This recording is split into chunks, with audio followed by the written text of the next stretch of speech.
In 2014, Roman was one of the first men to join the Dnipro 1 volunteer battalion. The war impacted people in different ways.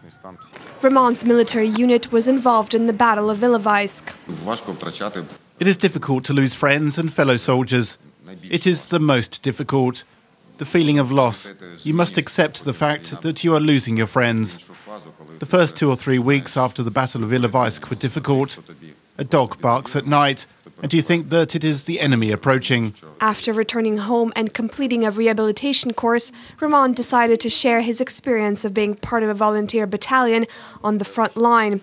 He also wanted to tell others about the Battle of Ilovaisk, when hundreds of Ukrainian soldiers were killed as a result of regular Russian troops crossing into Ukraine. They were encircled and had no way out.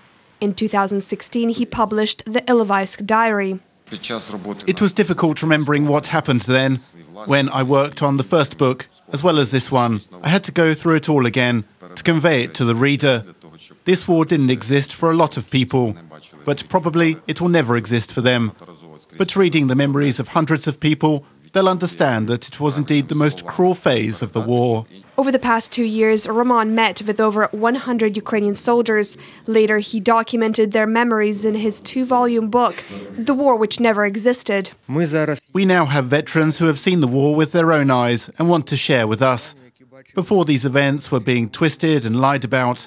Therefore, we should write books about them, and people who have never been there should read them.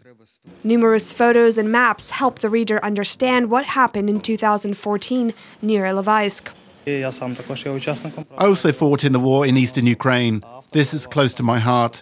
I'm also writing a book. It's interesting for me how the author describes all these events.